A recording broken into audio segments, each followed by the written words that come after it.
மகிழ்வித்து மகிழ்.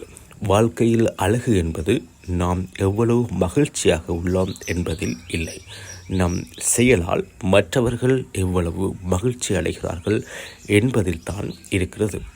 மகிழ்ச்சி என்பது போய் சேரும் இடமல்ல, அது ஒரு பயணம். மகிழ்ச்சி என்பது எதிர்காலம் அல்ல, அது நிகழ்காலம்.